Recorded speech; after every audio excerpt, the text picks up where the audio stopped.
first topic is related to military. We all know about the project management from IT industry or automation or construction.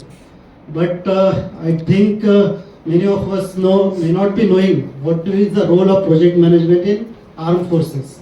So I am very excited to understand how project management, because we know that people are standing on the border and just we understand there are some war going on. Apart from that, many of us may not be knowing what is actually project management role in armed forces. So that will be a great learning for today, which I am going to carry, and definitely you will also carry from that. So our first speaker, that is Mr. Angshumaan Mukerjee. He is a Lieutenant Colonel from Armed Forces, Corps Engineering. He is passed out from NDA, and his education is BSc, BTech and Diploma in Defense Management. Okay, he is also a certified PMP, and also, as I already mentioned, he is an active PMI member who participate in every session, and every time he asks many questions to speakers. And this time we have opportunity to ask many questions, and hopefully he will answer without irritation to all our questions. So welcome, Mr. Angshumaan. Good morning, everybody. I am very grateful to PMI Pune Deccan chapter for giving me this opportunity. A short word about myself I already introduced, but I left one small line. I am a second generation. My father was also in the army. He was a 71 war veteran. The only reason I joined NDA was to join my father's unit, Bombay Sappers. So it is called a, thank you. It is called parental claim. If you crack the UPSC and you crack the SSB, you join the military academy, you have the option to claim for your father's unit, and whether your father was a general or a sipahi, it doesn't matter. It doesn't matter. So the army does not have any distinction on rank, religion, caste, creed, linguist, anything. So that is one thing. There is a saying that if you want a new idea, read an old book. So before I go into project management in the army, we'll do a small 2 to 3 minute revision about what the army and project management actually is. We'll just go over the timeline of war and the advent of project management, which came first, whether project management or the military, and differences between the military and the corporate when we talk about project management. Project management in the some examples of project management I'll show you are wow factor. Now that I have retired, I'm hearing new terms like wow. So I said, what is wow? It sounded wow. They said way of working. I said, okay, fine. I also heard work-life balance. I'll not talk more about it. And also, how does the army function or the military function?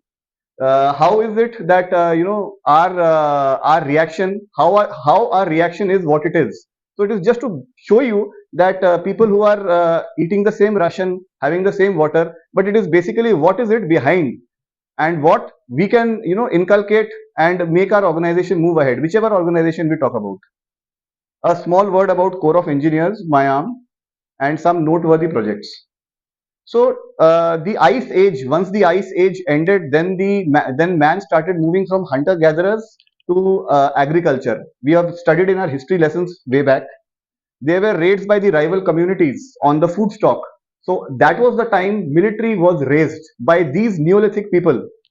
And one small parallel.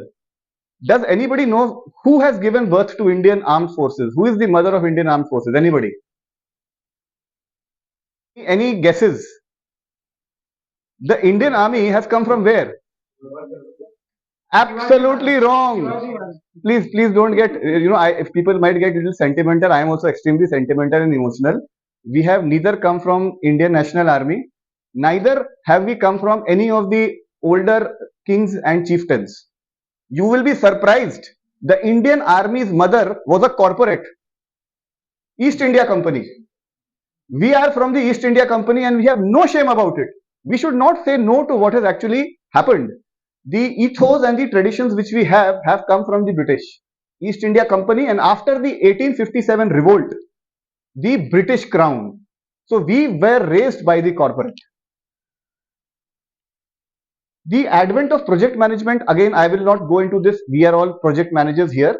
Unfortunately, I never found Indian temples mentioned. Some of our Indian temples are marvels of architecture. There was no IS code.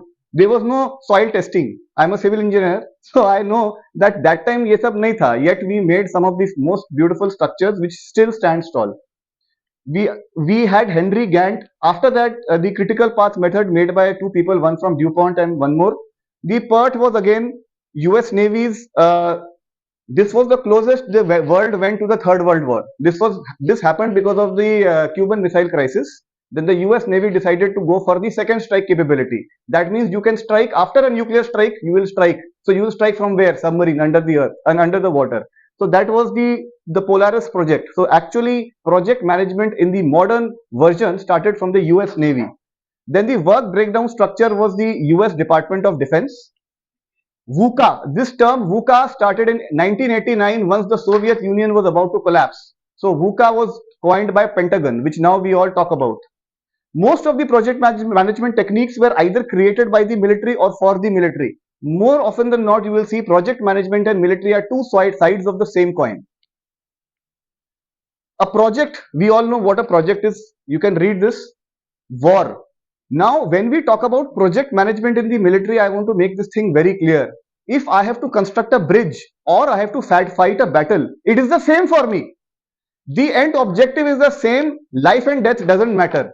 This is one big difference between project management in corporate and military. For us, it is a matter of final aim. The mission is everything, the individual is nothing. So therefore, whenever we talk about project management, war or battle is also a project. See, there is no battle which goes unfinished. The Mahabharata finished in 17 days flat. The 71 war finished in 16 days flat. The Israel-Gaza war is also going to get over, but it is technically not a war because Hamas is not a nation. It is not a nation, it's a non-state actor. So war and projects are almost similar. Commonalities are, you can read this. The most important thing in project management and military is the last point. It is leadership driven, and there is no end. I can speak hours and hours about leadership because that is what I have learned for the last 27 years of my life.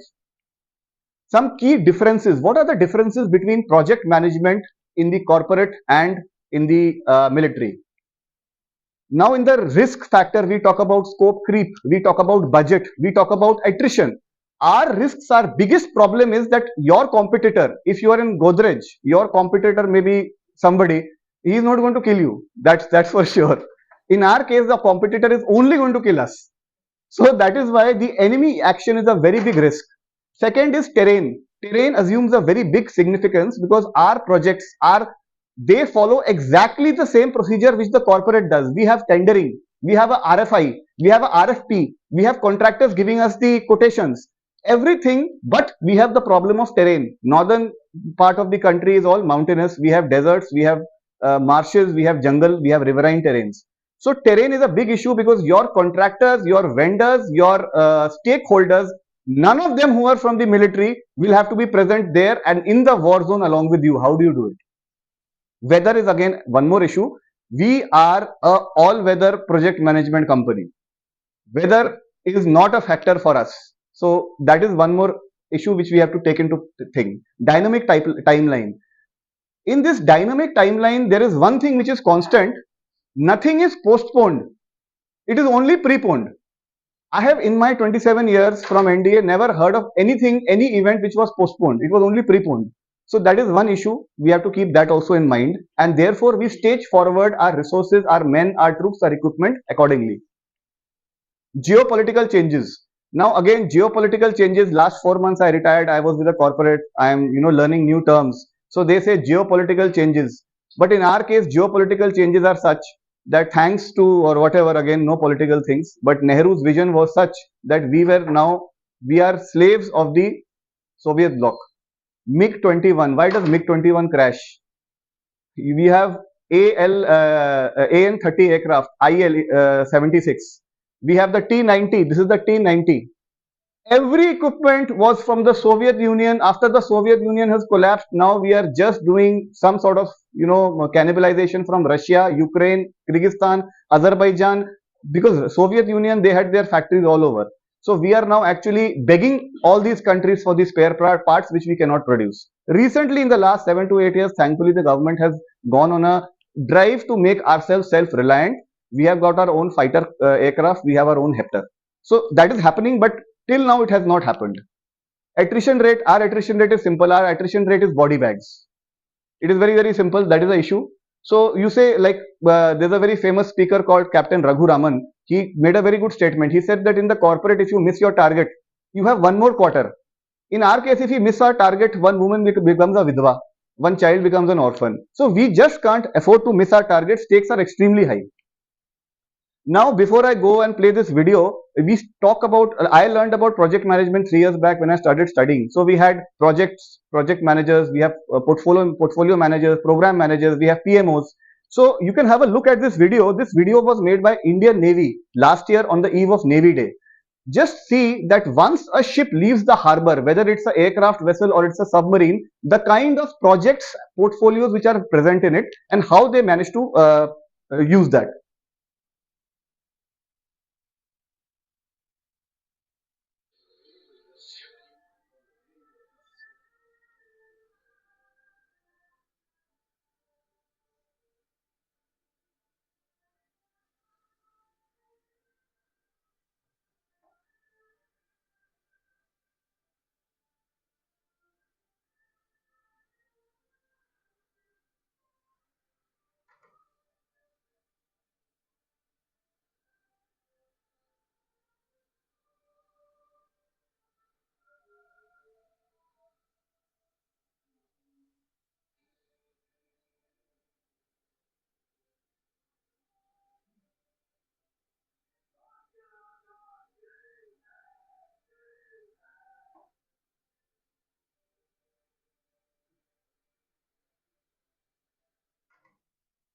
Earlier when we were in NDA, we never had such kind of videos. There are professionally made videos and basically to attract the young talent. Unfortunately, even when I was a youngster and even now, people want to join the IAS and IPS for reasons best known.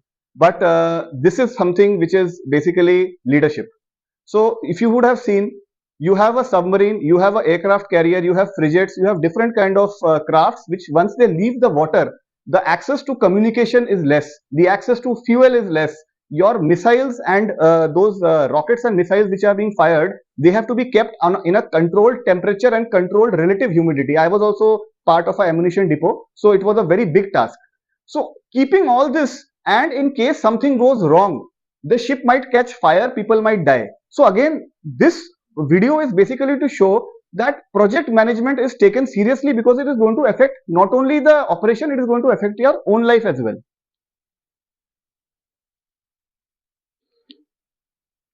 So now let's see our principles in project management and how we go about. Firstly, the objective. Whenever a project, now when I talk about project, it can be a battle to capture the peak or it can be construction of a bridge. Both of them are treated as projects. The objectives are very clearly defined, they are attainable and they are decisive. In the project, in our project management, every stakeholder down to the last Havaldar is made to sit and decide. It's called wargaming before we decide the objective. We do not give objectives which are unattainable or not practical. Mission, there's a difference between objective and mission. The mission is that once you have decided on the objective, the mission statement is, for example, 18 field company, area इलाका दबी जमीन में D+4 1200 hours तक Charlie platoon और delta platoon के साथ 130 foot का बेली bridge launch करेगा. In this statement, everything is now known. Every soldier knows that I am from Delta and Charlie company. I will be going to Ilaka Dabi Zameen. Dabi Zameen is from so and so to so and so. So everything, when we talk about our mission, everything is cleared to the stakeholders and to the troops or to the combatants at the time of go. Command and control is very, very unique. It's a 1 up, 2 down. What is 1 up? Every project in the armed forces has a commander at every level. The first level of commander is 3 CTs, 3 stripes, Havaldar. Havaldar is a NCO, he's a commander. After that, it keeps going till the army chief. Incidentally, chief of army staff is not a commander.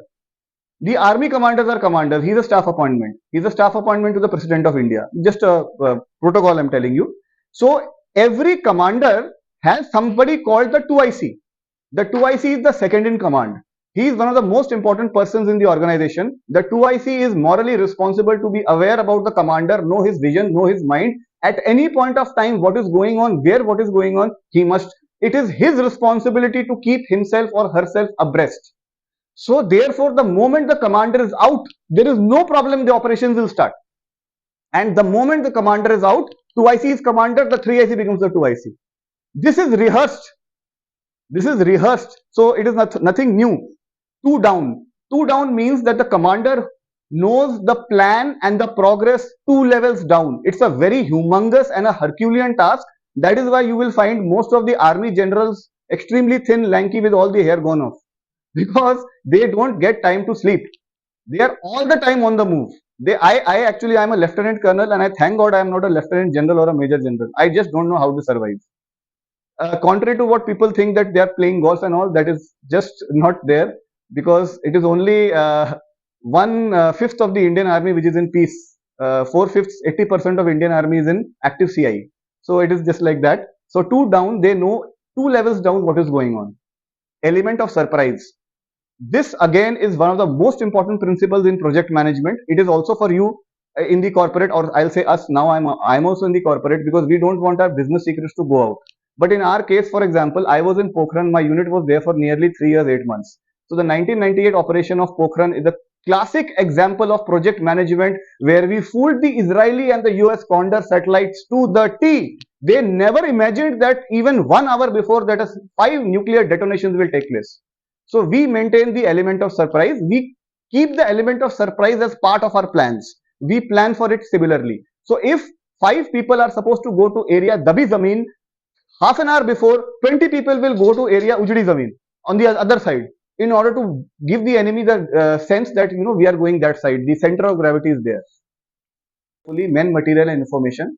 So that is because we have the lowest attrition rates in our battles also, and it gives a very high sense of morale. Why this is important, I'll come later on.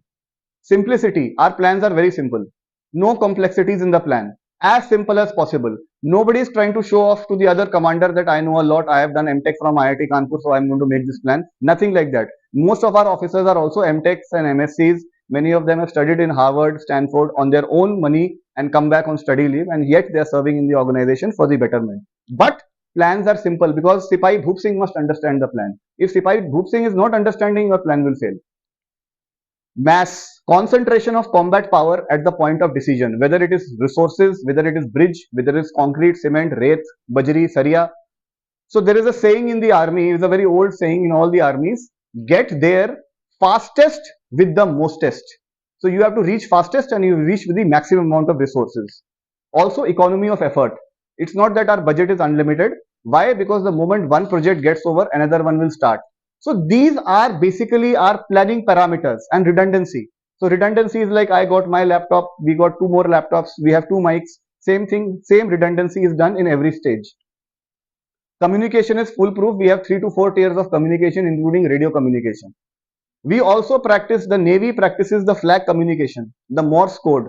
Dada, DD, Dada, A to Z, Dada, DD, 1 to 9, Dada, DD. Any naval officer or sailor can tell you on the spot.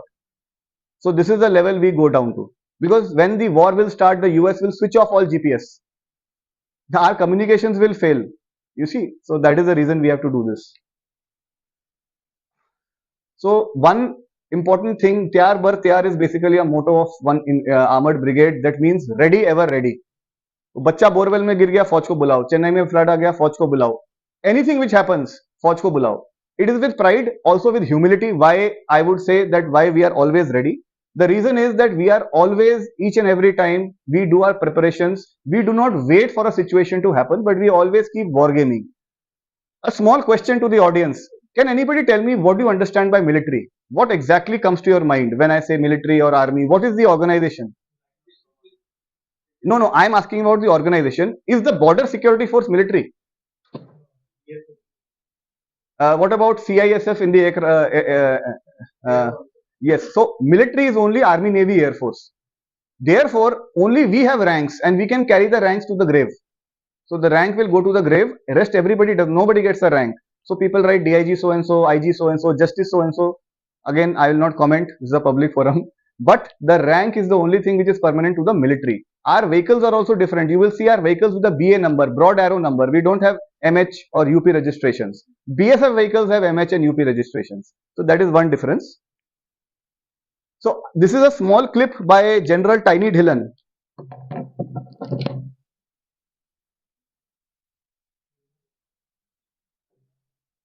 This is he is basically he was a corps commander when the Article 370 was removed, and I don't know whether you will be able to hear it now because volume is not going up.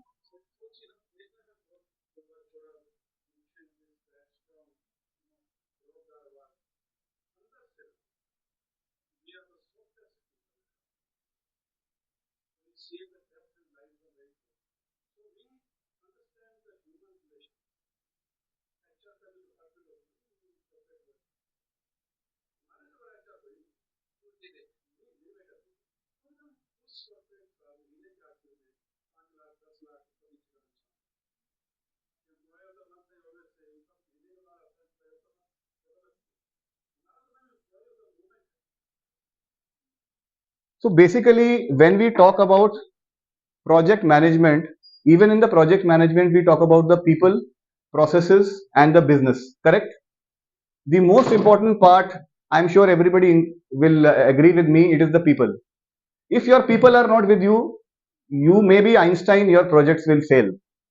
So our strength is the HR, which we call it heart to heart relation and not human relation.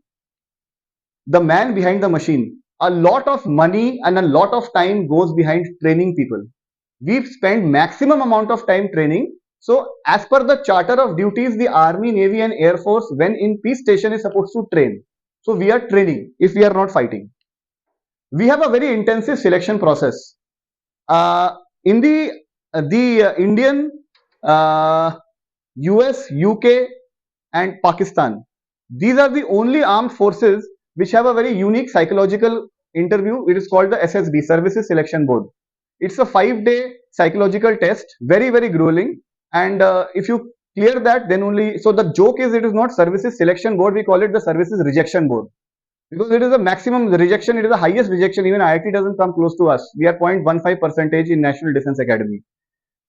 Incidentally, President APJ Abdul Kalam, Amitabh Bachchan, Shah Rukh Khan, Rahul Dravid, TN Seshan, they all failed the SSB. So their names are written outside SSB Allahabad just to give solace to the candidates that even if you fail, you will reach these kind of heights. Because one thing is very important, the armed forces will teach you project management, program management, it will teach you physical fitness, your grooming etiquette. Only one thing we cannot teach, and that is attitude. The attitude is formed up at the 14, 15, 16 year of the person's life. After that, nothing will change that person's attitude. It is impossible. You meet your classmates now. After 30 years, you will find the same attitude which was there when they were sitting with you in the bench or the back bench or the front bench, wherever. Attitudes do not change. A lot of study has gone into it for the last 4-5 centuries.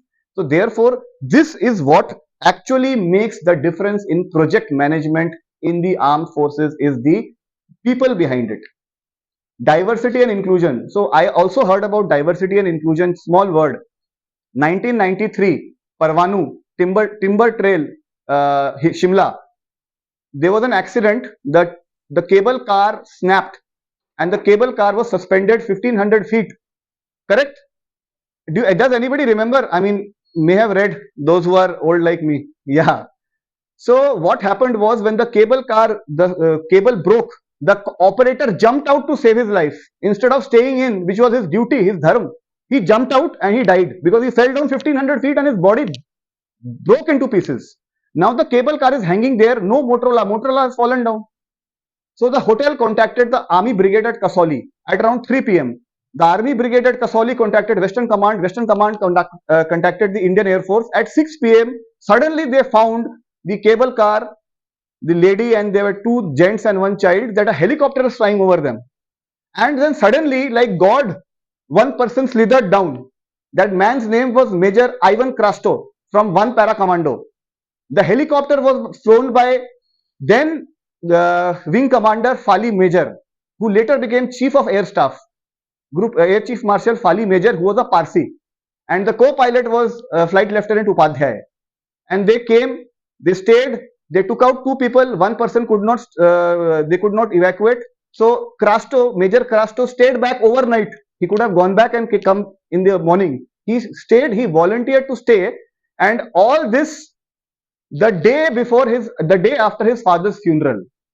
So Crasto just buried his father in Goa and came here on an emergency call. So we don't talk about diversity, inclusion. We just came to know recently these buzzwords have come. But Indian Army is an example of my coursemate Amjad Ali Sayyad from Ahmednagar commanded 18 Sikh. So as an officer of 18 Sikh, he used to wear the pagdi and go to the Gurdwara and lead the Gurbani. I am a Bombay sapper. We have Sikh and Marathas. So any officer in the Bombay sapper, maybe from any religion, if Ganesh Chaturthi is there, he will do Jhanj. If Guru Gobind Utsav is there, he will do Bhangra. It is your Indian Armed Forces. So this is very, very important. Our diversity, inclusion, we don't talk about it. We just do it. So this is also a very important factor in project management because your people are now with you. Everybody is on the same platform. Our training is very grueling. In training, we accept casualties. Last year, unfortunately, Cadet Dhamle died in NDA. It is very unfortunate, but it happens. In our training is very realistic. We also lost one of our course mates, Kamlesh Kumar Gupta, in 1998 in NDA while doing training. So the training in NDA is extremely harsh. But casualties are accepted. It is not promoted. Junior leadership. In project management, we talk about succession plan. We have to what is a succession plan? So succession plan is in weeks, months, maybe, right? Here the succession plan is in minutes. So it is like this. Succession plan, you never know when you are sitting on top of a button with a strategic, missile. All of you were aware that one BrahMos flew off and reached Pakistan. Thankfully, the detonator, it was without detonator. Okay, so that is one example of how things go wrong and how your succession plan is not made. The group captain, the commanding officer who has been sacked is my course mate from NDA. Unfortunately, he was on leave that week. And the 2IC was not aware that this BrahMos missile is primed not to Pokhran but Peshawar. Alright. So such kind of mistakes do happen. They are very rare. But again, when they happen, the person is being court-martialed and thrown out of service. So there is no leeway. You will not give anybody a second chance now. Discipline, everybody knows. In Indian Army or Indian Armed Forces, we look at discipline with a lot of sincerity. So when I hear the case of a youngster killing people in his car and then being told to write an essay, it doesn't make sense to me. In our discipline, if you have an intention to do something wrong, but you didn't do anything wrong, you had a Ferrari, you were sitting behind the Ferrari and you moved out and you came inside without any accident, it is the same as killing somebody. You will be given the harshest possible punishment possible. We have an entire department, it is called the DV branch, Discipline and Vigilance branch, headed by a Lieutenant General, only for giving punishments. So even if you have not made a mistake, but your intention was there to make a mistake, whether it is 5 rupees or 5 lakhs makes no difference, you will be given the same severity of punishment. Thankfully, it doesn't happen very often because of the selection process. So few bad hats or bad apples keep coming, and this is how they are weeded out. Anybody can tell who is the gentleman on the left side? Everybody has seen Sam Bahadur. Who is the person on the right? Oh, fantastic. Who was it? Great. You're the first person. I've spoken to so many people, nobody could tell. He is the second Field Marshal, Karyappa, who was the first army chief, but he was made Field Marshal in 1986. This is the politics in India has. Karyappa made few decisions. I will not tell those decisions now because they are political, so some people may not like it. But one incident I will tell you of Karyappa. Karyappa retired as army chief in 53 or 54. 1965 war, Karyappa retired. Army chief retired in Kurg, Karnataka, gets a phone call from the Marshal of Pakistan, General Ayub Khan. General Ayub Khan tells him, Field Marshal Karyappa, I have some very bad news for you. Your son, his son was a fighter pilot. Your son was flying in Pakistani Air Force, airspace, we have shot him down. But he bailed out and he is prisoner of war with us. But I promise you, by tomorrow evening 5 PM, Pakistan International Airplane will land in Delhi and he will be back. So Karyappa told him that each and every soldier, airman and sailor who is fighting the battle is my son. Do not give any special treatment to my son just because he is my son. And give him the same treatment which you will give to prisoner of war, nothing more, nothing less, and he banged down the phone. This is the reality. So this is the metal which a leader is made of. Here things are, these go beyond your personal gain, personal self gain, personal requirements. Yeah, unfortunately, such generals are now also on the wane in our forces. It's very difficult to find people of such character. So Karyappa is one such person. No movie has been made on him. That is why most people don't know about this incident. Our processes. Now, when we talk about people, let's also talk about processes. How does the military function? Ladies and gentlemen, every project, to do a project may be a new thing, but the process to do it will always be generally the same. It will never change. We call it SOP, Standard Operating Procedures. We follow it in letter and spirit, and every suggestion to change SOP is acted upon promptly, whether given by a major or a Havaldar major. It is acted upon. Unit Tartib. Wow, way of working. In army, it is the unit Tartib. Right from morning 4 o'clock chai, langar wali chai, to weapons, how you take out weapons, how you take out ammunition. Everything is written down. I am a Bombay sapper, so we have got Sikh, Maratha and Muslims in our units. So we have something called MMG, Mandir, Masjid, Gurdwara. So we have Tartib for that also. 18 field company, my company is looking after the masjid. So in my company, many times the Maulvi is on leave. So the next person may not be a Muslim. He may be a Sikh or a Hindu, but he will look after the masjid exactly the same way because of the SOP. Spirit obviously is there. We do not ever discriminate. One more interesting thing. MMG is one room. Mandir, Masjid, Gurdwara. So you have come for Gurdwara parade. पहले आप मंदिर में मत्था टेकोगे, मस्जिद में मत्था टेकोगे, फिर गुरुद्वारा में आके बैठोगे. It is very simple. It is followed. It's like a parade. So there is no question about मेरे को अच्छा नहीं लगा, वो नहीं लगा. Nothing like that. Everybody has to follow, and everybody will follow. Charter of duties. Every soldier in the Indian Armed Forces. Now most of our soldiers have dual tasks. You may not be knowing. Our soldiers are combatants as well as tradesmen. You have mason, carpenter, fitter, plumber, engine fitter, electrician, radar operator. Each soldier has a trade. So they know their charter of duties and they are trained for that. Not only they are trained for fighting the enemy, they are also trained. And let me tell you, the kind of work in this room, our ops room will outshine any day. The kind of level of expertise our men have. Again, because of the charter of duties. They know my charter of duty. Number 1, Hathiar. Number 2, physical fitness. Number 3, XYZ. And after that, trade. So he knows and he is asked upon it. So that is one thing which again makes our processes very good. We have functional cells. Functional cells are such that even if a section consisting of 10 people are isolated in battle, they can fight a battle independently and they can do a project independently. How? In a functional cell, we have a mix of rank, we have a mix of trade, and we have a mix of skill. So this is how we function. Situational awareness, I will not talk about it. Everybody is aware about the situation. What is going on where? Tolerance for ambiguity. Again, it's an academic term. Basically, everybody must be aware of the orders, so you can act on the orders when there are no orders. There is no order, communication has broken down, you still act on the order. This is called tolerance for ambiguity. This is only possible if you know the battle plans and again you know the mind of the commander. Okay, a word about Corps of Engineers. Again, a Corps of Engineers came from the East India Company. The oldest company was raised on 13th December 1777 at Turkey. Anybody knows where is Turkey? Which part of the world? Khadki. Yeah. So recently it was changed from Turkey to Khadki because they said that in the end we are Indians, which is correct. We are Indians, we are not British.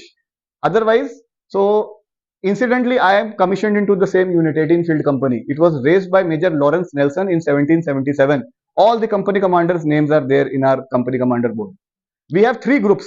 The Bombay Sappers consisting of Sikh, Maratha and Muslims. We have the Bengal Sappers consisting of again Sikh and Pahadis, and Madras Sappers primarily Tamil and Malayali, and also Kannadiga and Andhra. The border roads. Anybody knows border roads? Anybody who's gone on motorcycling expedition? So you would have seen the border roads. The border roads is under Corps of Engineers.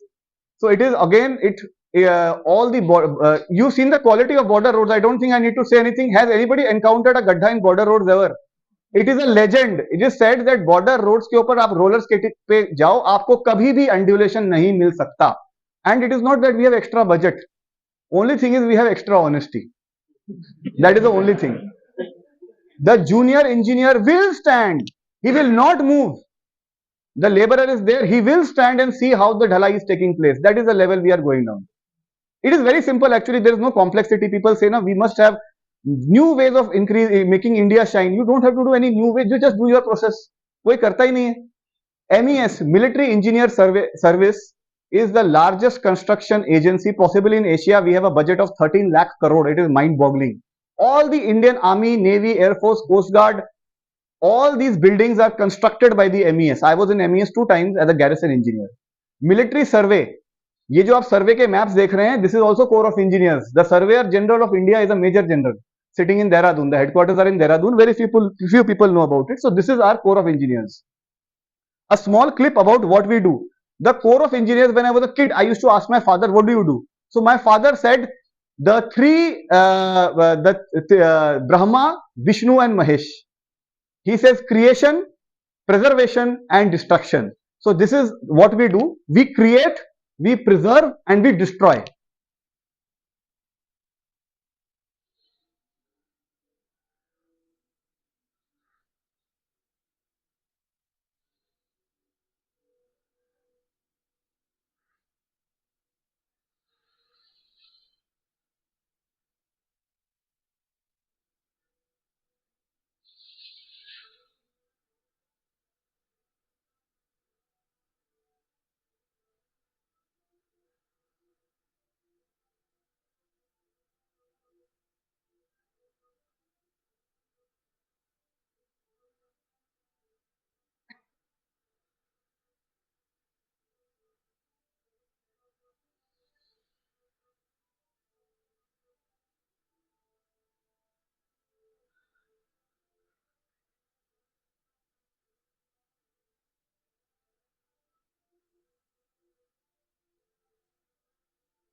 Earlier we used to say we destroy, but again diplomatic, political correctness and lot of things in the last 5-8 years. ADGPI, somebody told ADGPI that how can you write we destroy? It sounds so weird.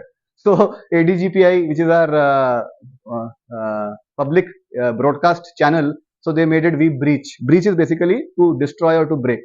So in war we lay minefields, Barudi Surang.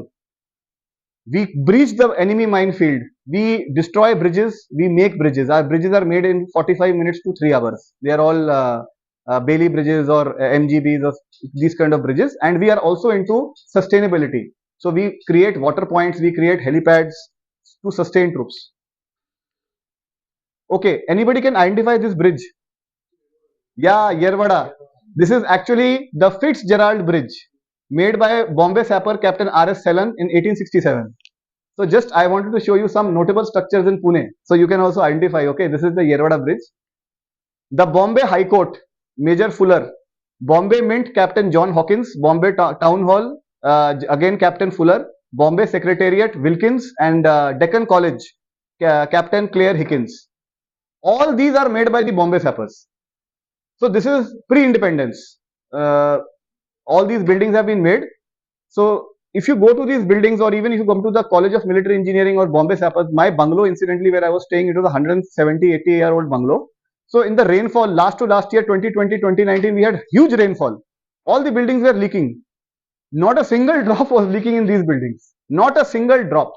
It shows that when you have, there is nothing, no rocket science. They did the same thing which we do. But the people are most important. If the people are honest, they are sincere and they do their duties properly, you can reach the moon. Okay, this is one thing which I want to talk about because personally I was associated with this. In 2017, September or October, September, there was a stampede in the Elphinstone Road Bridge and 22 people died. So that time there was a lot of political mudslinging. So railways was asked. So I've heard that the railways had given a time of 3 to 6 years to make the bridge. So then Mr. Piyush Goyal asked Chief asked the Bombay Sappers. So Bombay Sappers, we did our calculation and nothing, we said that we will make it in 120 days. Okay, they said 6 years, we said 120 days. Finally, it was made in 91 days. But यहाँ पे लिखा हुआ है 117 days because 91 days में it was ready, but फीती काटने के लिए पीयूष गोयल को टाइम नहीं मिला था, डेट नहीं आ रहा था. Yeah, so that is why 91 days. So we made 3 bridges. These are all Bailey bridges. How did we do it in 91 days? No magic. Same, our processes and our people. The persons who are involved in bridge construction and Bailey bridges, they just sat down. They know every timing by heart. They don't even have to open the pad. They know that the Bailey bridge, this section, this is this thing for construction, for the plinth, this much time is required, curing of cement, everything is known to us. So the moment somebody says, already before you go back to your tables, your mental calculations have started. And then you sit and start doing.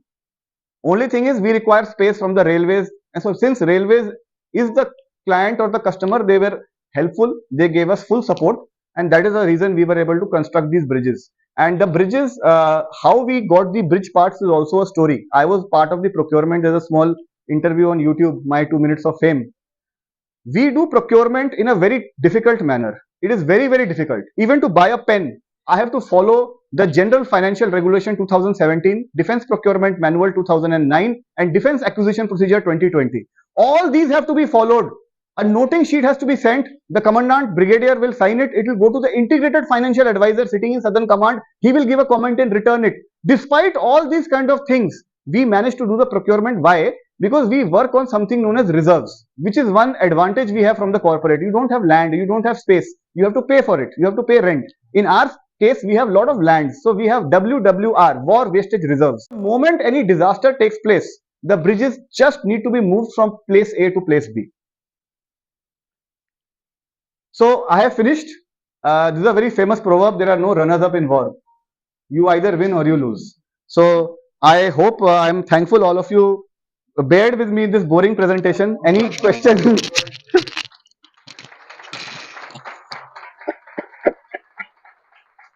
Now I will invite our BOD, Mr. Jay, to felicitate Angshumaan. Thank you, sir. Thank you.